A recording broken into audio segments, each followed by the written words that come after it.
Allora, stiamo parlando della trista situazione delle scuole materne, paritarie. Presidente, lei doveva aggiungere qualcosa prima della pubblicità? Sì, due elementi. Nel mentre elogiavo il Comune di Venezia, che dopo 30 anni di trattativa io ho partecipato a tutte le commissioni che si sono costituite nel Comune di Venezia, sono presidente della scuola materna da 40 anni e più, va bene? E ho partecipato a tutti, non siamo mai arrivati a nulla se non lo scorso anno. Ma per esempio in questo momento noi abbiamo la Tari, la tassa sui rifiuti, che è stata applicata pienamente, mentre prima avevamo le agevolazioni delle scuole, e quindi noi la superficie che è ampia di una scuola materna si trova a pagare un sacco di soldi per i rifiuti. E questo è un qualcosa che è aggiunto alla formazione, che è aggiunto, ma il dato drammatico, oltre alla riduzione dei contributi per noi, è il fatto che questi contributi non arrivano mai a tempo debito. Lo slittamento e il livello decisionale è una cosa che ci fa diventare matti. Cioè, tutti i mesi, lo Stato pretende la puntualità ma poi non dà mai né tutti i mesi noi, privati. le persone, è un dovere rigoroso che guardi a costo di fare non so cosa, ma le persone dipendenti vanno stipendiate, i loro contributi vanno versati, mentre per noi l'arrivo di questo ci espone in modi incredibili a prestiti, a pressioni perché questi prestiti si trasformino poi in regalia definitiva, in offerta definitiva. È una di quelle cose, ad esempio, il contributo ministeriale che sta dal punto di vista finanziario sull'anno 2014, il capitolo 1299, quando faranno l'accordo Stato-Regione, al di là che era stato decurtato, ripristinato in modo inferiore, eccetera, ma verrà erogato ad aprile dell'anno prossimo. Ma nel contempo io a bilancio per quest'anno, oltre alle entrate dai genitori, avevo anche questi contributi che non ho in mano. E poi se me li decurtano strada facendo, perché il mio imprevisto, cioè non avere una convenzione con lo Stato, non avere una convenzione con la Regione, non posso far vantare questo diritto da nessuna parte. Cioè io a un certo punto mi ritrovo coi genitori a dire ma qua questo sbilancio di 10, 20, 30 mila euro come ho in questo momento, dove li scarichiamo? Chi ci darà una mano? Cioè in queste condizioni una realtà periferica come la nostra, oltre che soffrire, rischia veramente di dover fare una scelta. Cioè noi alle spalle non è che abbiamo altra cosa se non la volontà, l'impegno, la disponibilità. Quando parlo di volontari sono quelle figure assicurate, eccetera, che le piccole manutenzioni, lo sfalcio, le potature, i laboratori, preparano tutto. Ma lei sa come fanno queste cose? Portandosi da casa tutto l'occorrente, andandosi ad acquistare la cosa, mettendolo là, non comparendo da nessuna parte. Perché questa è la partecipazione che abbiamo. Un po' di genitori, un po' di volontari, si fa tutto, basta la buona volontà. Ma se almeno avessimo la certezza, cioè facendo un raffronto a livello complessivo, i contributi Stato, Regione e Comune dovrebbero arrivare oggigiorno a circa il 40%. In realtà non è così, sono molto meno. Attenzione che se andassimo a costi unitari questo apporto sarebbe pari al 16-17% di quello che costa la scuola pubblica. Orbene, avendo riduzioni in atto, quelle ministeriali, la Regione, prendo atto di quanto hanno in qualche modo detto, ma finché non vedo i soldi, guardi che l'impegno l'anno precedente era ad aprile avrete i soldi dell'anno in corso e l'anno precedente è stato così, ma noi quest'anno non sappiamo, avremo i soldi probabilmente ad aprile del prossimo anno, quelli del 2014, e se il patto di stabilità, le riduzioni, la finanziaria, tutto quello che vuole va ulteriormente a decurtare, ma noi come saneremo gli sbilanci che abbiamo attualmente? Dove sono i costi principali? I costi principali, l'80% è costituito dal personale. Poi la Una refezione classe e il quanti riscaldamento. insegnanti ha? Da quante persone, quanti bambini è costituita? Allora, noi dobbiamo accogliere tutti, 25 è la classe base, poi se ci sono richieste 26, 27, 28. Nel mio caso sono 28 perché evidentemente non posso dir di no neppure al bambino che risiedendo nell'immediata vicinanza del paese e che non ha trovato posto da Certo. nessun'altra parte, per noi tutti i bambini. Quindi 28 bambini, un insegnante. 28 bambini, guardi, io ho 4 insegnanti, ho 2 sezioni, 4 insegnanti part-time, in modo tale che possono coprire e coprire un po' più abbondantemente, perché il part-time non mi copre esattamente le ore, ma c'è la sovrapposizione, la possibilità di fare, quindi oltre all'apporto di volontari per i fatti di laboratorio, di uscite, di tutta una serie di cose, ma cerchiamo di avere anche una copresenza, cerchiamo di fare, abbiamo colloqui, cioè il bambino va seguito nella sua integrità, no? Nella sua totalità, scusi meglio, e quindi abbiamo questa necessità. Poi ci sono un paio di ausiliari sempre part-time, una per la cucina, una per le pulizie e il servizio, e del volontariato per quanto riguarda la portineria. Quindi voi dite siete tirati all'osso, di più non potete... Ma guardi, e questo tirati all'osso con uno sbilancio, le ripeto, da 30.000 euro all'anno, non esiste. Cioè noi dobbiamo pensare che o ci danno una risposta e l'obiettivo a livello europeo per il 2020 è quello di scolarizzare l'intera popolazione dai 3 ai 6 anni. Al di là che il servizio nido poi è una delle altre esigenze se vogliamo che i giovani lavorino, eccetera, ma noi avevamo anche ipotizzato questo, ma economicamente non è possibile. Ma se non riuscite a tirare su questi soldi, cosa fareste? Guardi, la prospettiva è che se non riusciamo a quadrare i bilanci bisogna per forza di cose pensare a chiudere. Perfetto. A lei. I dati veneti sulla sofferenza. Negli ultimi 5 anni abbiamo perso 500 dipendenti, 5.000 bambini, cioè 1.000 bambini l'anno. In che senso abbiamo perso bambini? Perso nel senso che non sono stati iscritti ad anni successivi o non sono stati iscritti al primo anno della scuola dell'infanzia, quindi della materna, oppure dell'asilo nido. Noi rispetto a una popolazione in presenza di bambini iscritti e accolti all'interno delle nostre scuole, noi perdiamo circa 1.000 bambini l'anno. È un'emorragia. Ma esatto, comunque molte famiglie li tengono a casa perché hanno perso il lavoro, quindi la mamma o il papà se li tiene a casa. Il dato della denatalità ha sicuramente inciso soprattutto negli ultimi 2 anni. Il dato della crisi è lo stesso e questo non è un buon dato. Un paese civile, o almeno che si vuole reputare tale e così via, e si presenta come tale, dovrebbe comunque garantire la pre-educazione 0-3 anni e la scolarizzazione 3-6, anche alle famiglie in difficoltà. Non è un buon motivo perché la mamma o il babbo perdono il lavoro, uno dei due sta a casa con il bambino, perché torniamo alla situazione di 100 anni fa o 200 anni fa, quando le nostre scuole sono nate apposta, come scuole popolari, come scuole di comunità e così via, per appunto educare e scolarizzare dei piccoli selvaggi, perché voglio dire, allora era così, erano a casa, occupati nel lavoro di campi, i nonni, stiamo parlando di fine 800, inizio 900, i nostri nonni, non potevano badare i bimbi che razzolavano, voglio dire, assieme ai polli sull'aia. Questo succedeva 150 anni, 200 anni fa, prima di queste scuole. Non c'erano altre scuole. Quindi quando le comunità hanno deciso di occuparsi dei bambini, di occuparsi con forza, di educarli, scolarizzarli e quant'altro, hanno portato a questo sistema, che è un sistema virtuoso. Quando lei prima faceva riferimento ai dati delle altre regioni, ad esempio al sud, sono molto diversi, è certo che sono diversi.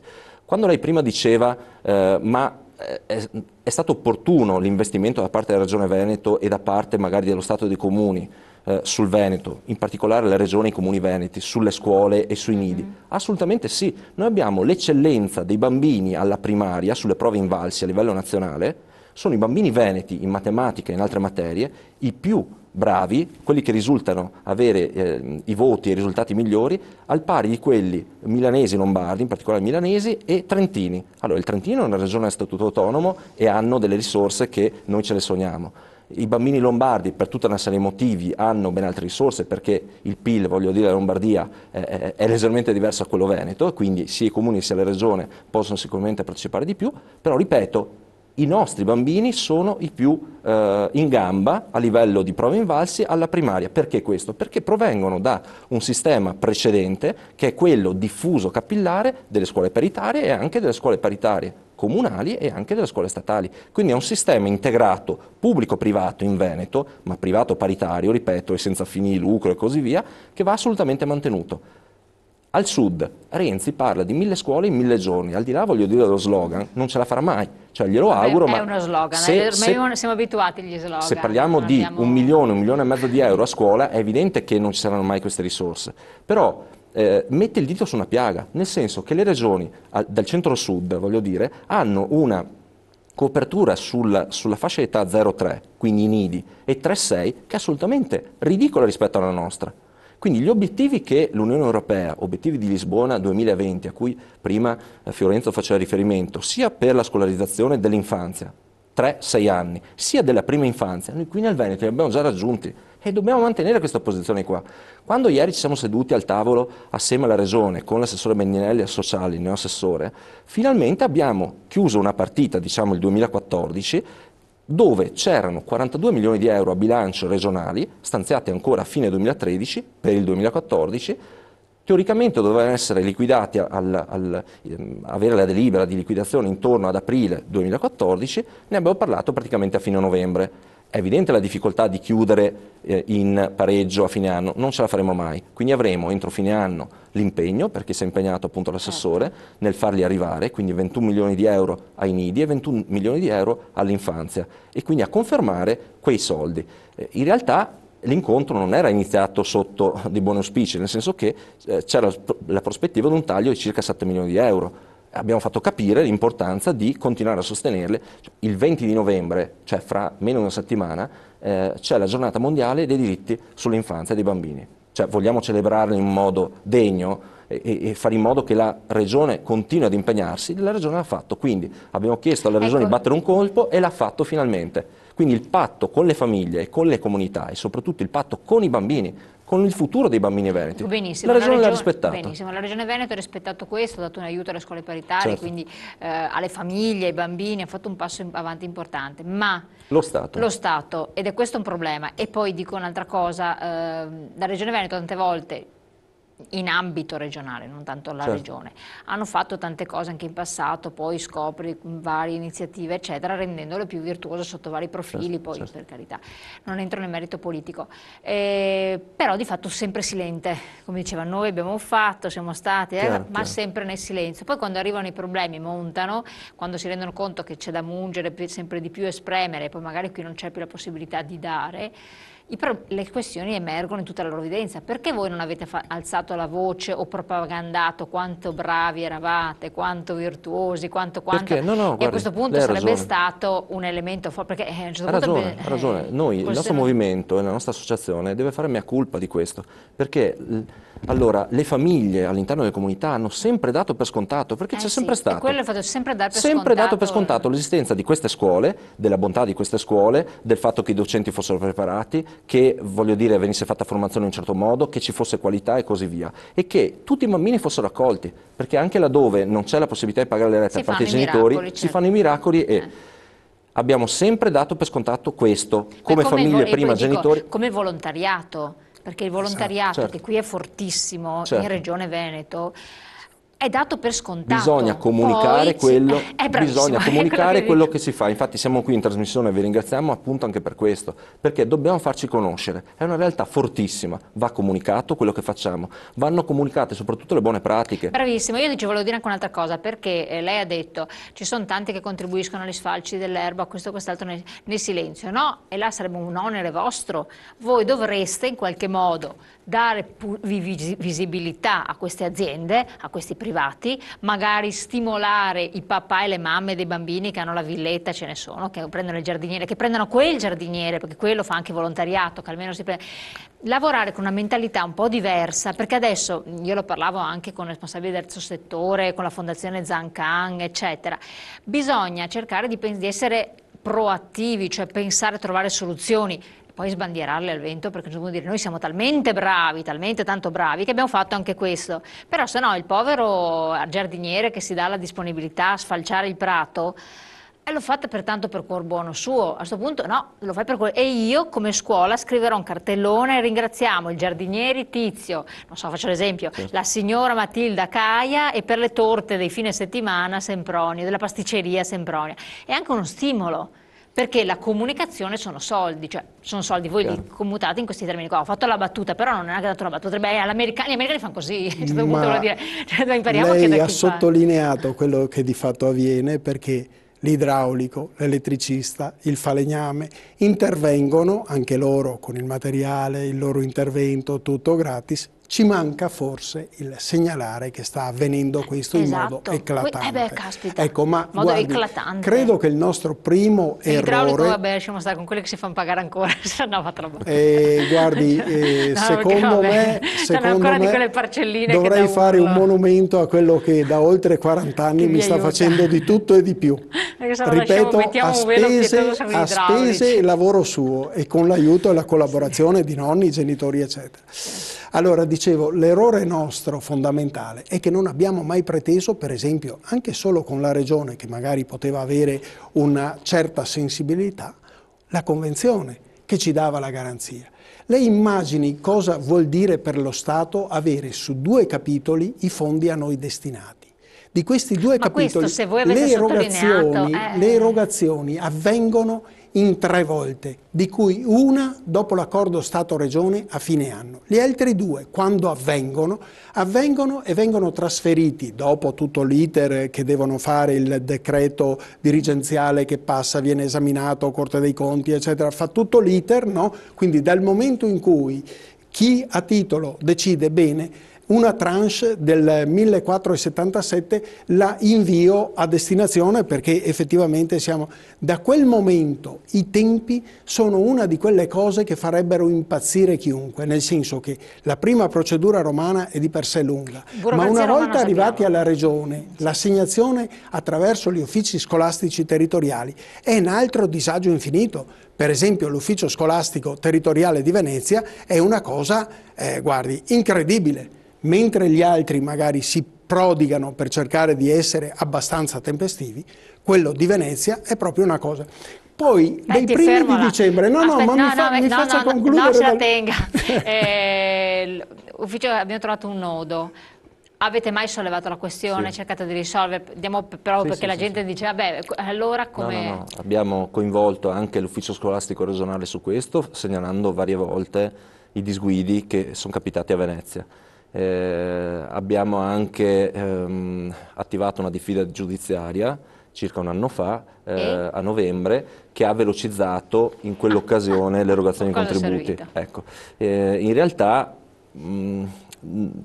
diciamo è un po' recidivo, nel senso che l'ufficio scolastico a volte tende a peccare, e quindi di anno in anno magari c'è sempre qualche magagna che allunga i tempi rispetto agli altri. Bisognerebbe avere anche a livello regionale tutti gli uffici scolastici su base provinciale, quando viene fatta la ripartizione alle singole scuole e quindi la ripartizione dei contributi venisse fatta su base regionale in contemporanea. Non è mai così. Quindi abbiamo degli uffici scolastici più veloci che lo fanno quasi immediatamente, molto attivi. Ma lì la responsabilità della lentezza andando a scavare dov'è? È dovuta a chi? All'ufficio stesso, quindi diciamo al dirigente responsabile e al personale all'interno. Ecco, quindi sono delle inefficienze di che sistema. Poi magari potrebbero avere delle giustificazioni almeno parziali, nel senso che il carico di lavoro loro, non sto evidentemente non sono in grado di dire qual è il carico di lavoro loro, però ad esempio ho citato questa cosa perché all'epoca del ministro Fioroni, con cui avevamo anche proprio noi di Venezia intavolato una serie di ragionamenti per in qualche modo superare queste cose, cioè unificare in un unico capitolo il contributo e la erogazione, una volta stabilita a Roma, partisse direttamente verso le scuole, aveva impostato l'anagrafe nazionale, è saltata poi perché per quanto riguarda il decentramento eccetera deve passare attraverso il fatto regionale, ma questi sono tutti colli di bottiglia dove poi devi per forza di cose riverificare se quello che ti è stato erogato è quello che ti competeva, se è stato fatto un trattamento diverso eccetera,